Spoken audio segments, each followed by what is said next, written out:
ভগবান শ্রীকৃষ্ণ বলেছেন, ধৈর্য মানুষকে ঠকায় না, বরং উত্তম সময় উপহার দেয়। এই কথার গভীরে রয়েছে এক অসাধারণ জীবন দর্শন।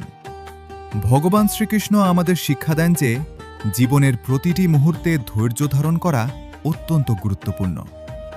অনেক সময় আমরা চাই দ্রুত ফল পেতে, দ্রুত সফলতা আসুক, কিন্তু প্রকৃতপক্ষে যারা ধৈর্য ধরে সঠিক পথে থাকেন তারাই শেষ পর্যন্ত সত্যিকারের সাফল্য ও শান্তি লাভ করেন।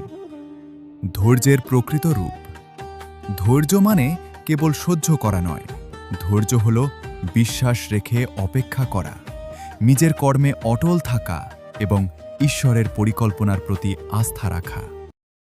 কখনো কখনো মনে হতে পারে আমাদের চেষ্টা বিফলে যাচ্ছে, কিন্তু ধৈর্য আমাদের সেই অস্থিরতা থেকে রক্ষা করে। উত্তম সময়ের প্রতিশ্রুতি।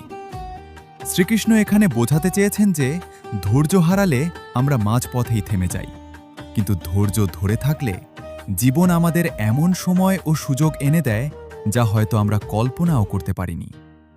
ঠিক যেমন কৃষক শস্য বপনের পর সঙ্গে সঙ্গে ফল পায় না, তাকে অপেক্ষা করতে হয়, তেমনি ধৈর্যশীল ব্যক্তি সময় মতো তার ফল পায়। জীবনের যে কোনো সংকটে, কঠিন সময়ে বা প্রতীক্ষার মুহূর্তে ধৈর্যই আমাদের সবচেয়ে বড় আশ্রয়। তাই শ্রীকৃষ্ণের এই বাণী আমাদের মনে করিয়ে দেয়, ধৈর্য কখনো ঠকায় না, বরং আমাদের জীবনের সর্বোত্তম সময় এনে দেয়, ঠিক তখনই যখন আমরা প্রস্তুত থাকি তা গ্রহণ করার জন্য।